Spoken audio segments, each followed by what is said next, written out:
Hi guys! Today magkaroon tayo ng shoe review ng X-Step Light Attack 2. Palagi na lang may nag-request sa akin na gawan ko raw ng review itong Light Attack 2. Ngayong na-try ko na siya, alam ko na kung bakit. Napakagaling na performer niya, lalo kung guardia kayo guys, kailangan nyo tong matry. Samahan nyo ako, i-review na natin to. Let's go! Hey, I ain't never giving up. Said I never give up. Bago tayo mag-start, kung first time mo pa lang sa channel na to, mga ganitong content naman yung hilig mo, mga shoe review, mga fitness-related videos, mag-subscribe ka na and i-click mo na rin yung bell icon para lagi ka updated sa mga next videos ko. Na-review ko na, na-try ko na yung Light Attack 1, no? Gustong-gusto kong performer yun, para siyang may Adidas Boost na full length. Napakasulit. Isa yun sa great performer ko last year talaga, no? Nabili ka agad yun sa akin. And pinaplano kong bumili pa rin ngayon para sa sarili ko, no? Panalo po talaga yon. Pero kasi meron ng second version. Kaya sabi ko, bakit pa ako bibili nun? Eh, may second version na nga. Meron pa pala akong isang colorway, guys. Maraming colorway nito. Magaganda po talaga. Grabe, oh. Tingnan nyo, guys. Pero hindi po to sa akin. Sa client po namin, nagpabili siya sa akin. Guys, pag-usapan na nga natin yung aesthetic and material. Nandun naman na tayo sa appearance niya. Unique. Gusto ko yung appearance nito. Low cut po talaga to. Anyway, Light Attack. Sa pangalan pa lang, pang point guard, shooting guard na talaga siya. Gumamit po siya ng woven mesh material sa uppers niya po. No, very breathable. Mamaya po natin pag-uusapan niya. Ng ganda, no? Very supportive pa. May mga infusing, layering, plastic infusing dito. Ayan, no? So, dito rin. Gumamit po siya ng X-Step Boom foam po. Nandyan, nakalagay dito. Meron po siyang TPU plate dito, ayan. And dito rin sa likod para sa kanyang heel counter. Napakaganda po. Plus yung shape niya, actually guys, pogi po talaga to. So dahil dyan, bibigyan po natin siya sa aesthetic and material ng 9 out of 10. Gustong gusto ko siya actually. Kaso lang, wala po siyang torsion plate or arch support dito. Wala eh. Sayang. Yun sana, panalo na to, no? Next, punta na tayo sa traction and outsole. Meron po siyang solid outsole. Dito sa colorway na meron ako solid rubber outsole. Pero dito kasi medyo translucent po to. Nakikita nga yung TPU plate. Nakikita dito. Galing. Ito translucent siya. Napakakapit guys. Kahit kamay lang mo. Talagang makapit to. Sobrang kapit. Consistent high pitch sound po.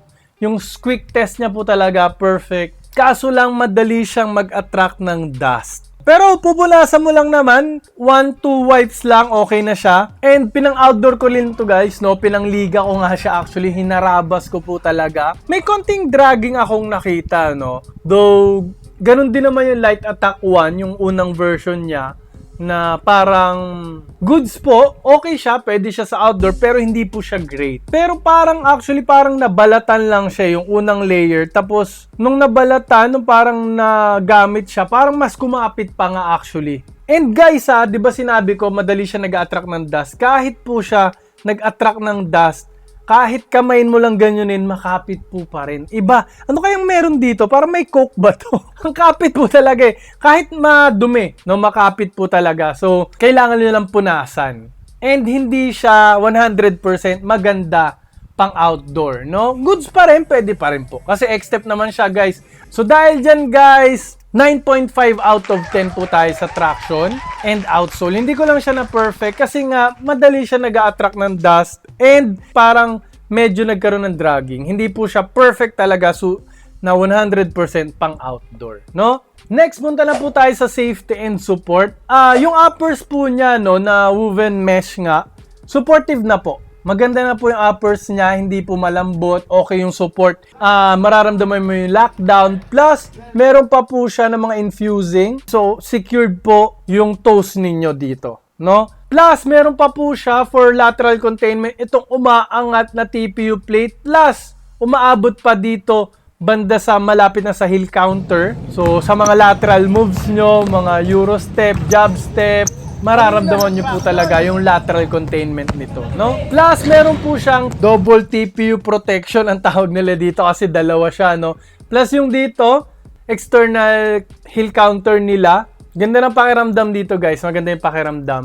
So, mararamdaman mo supported ka. Saktong-sakto yung heel counter niya, no? Na kahit low cut siya, parang hindi ka kakabahan na baka matapilo ka. Kasi lagi ko sinasabi, important tong heel counter, guys. Pag napakalambot dito, nako, mataas yung risk na ma-injured kayo, matapilo kayo. Plus, no, puro infusing dito sa, sa lacing system. So, maganda, guys. And naramdaman ko rin itong, itong parang ganito. Itong huling, para siyang more fit. Hanggang ilalim siya.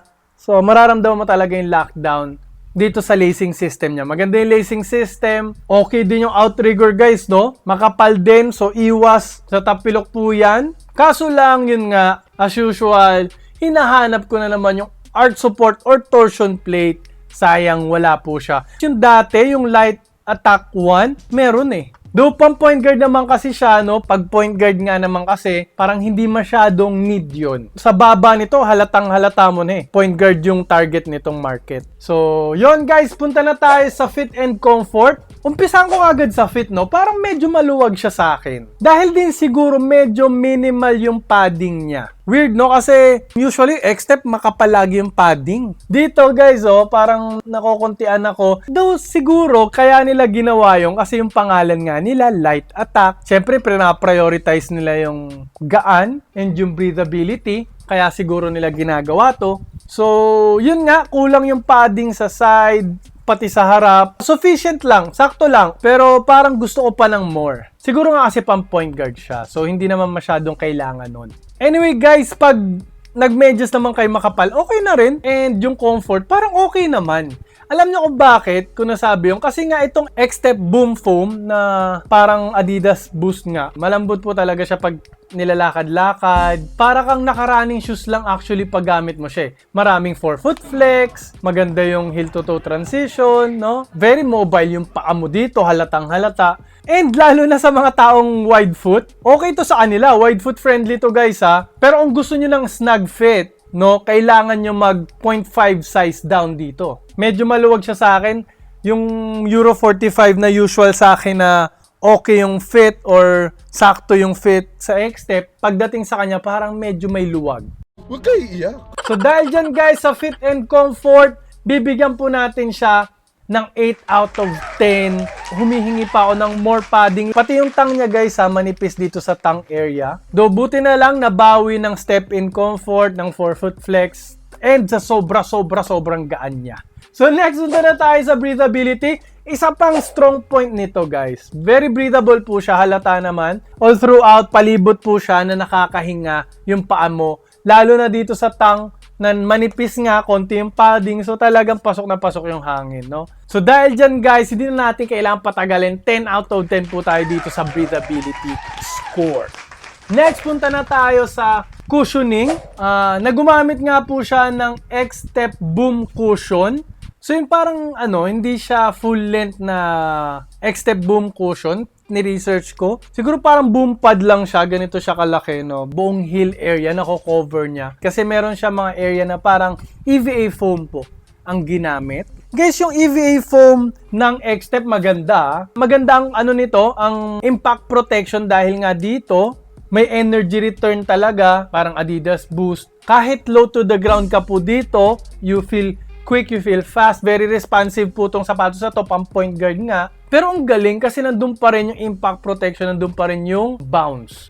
Very balanced actually. Nakakagulat kasi EVA foam lang naman to. Anyway, sa experience ko, yung EVA foam nga ng X-Step talaga, panalo talaga. Sana all. Panalo, mataas pa rin nabibigay kong score dito. 9.5 out of 10 guys. Kasi nagulat talaga ako sa kanya. Hindi ko alam bakit ganun yung performance nito. Kahit considering, kaya hindi ko siya pinerfect walang torsion plate. Walang arch support. Kaya hindi perfect yung pagbigay ko sa kanya ng score. Next, punta na tayo sa price tag. Nasa 3,800 po siya ngayon. 3,900, ganyan. Mid-tier price po siya. Sulit pa rin guys. Lalo na yung mga ibang colorway, maganda talaga. Actually, sa itsura niya, doon ka talaga mapapabili. Magaan, ang ganda ng uppers, no? Do yun nga, walang torsion plate, walang arch support. Okay pa rin yung presyo na yon. Though okay siya, medyo 1 tier lower siya sa Light Attack 1. No, hindi niya napantayan. Mahirap nga naman kasi talaga. So dahil dyan guys, bibigyan ko po siya sa price tag ng 9 out of 10. Wala na, finish na. So yun guys, kung point guard ka, up to shooting guard naman talaga na gusto ng poging sapatos, maganda yung cushioning, breathability, and lalo na yung kanyang guys, no, traction kahit ipang outdoor nyo pa, kahit madumihan pa yan. Ito ang bagay para sa inyo. Xstep Light Attack 2. Maglalagay po ako ng link dyan sa baba. Shopee, Lazada po yan. Mga legit sellers po yan. I-click nyo na kaagad para i-try nyo na to. Pero kung gusto nyo pa ng mga iba pang point guard, shooting guard na sapatos ng Xstep, maglalagay po ako dito guys ng mga link. And yung bilog dito, pa-i-click na rin po kaagad para makasubscribe po kaagad kayo para lagi kayo updated sa mga next videos ko. Maraming po salamat sa panonood. Mag-ingat po kayo palagi and lagi nyo rin po tatandaan to always drink your protein. Bye!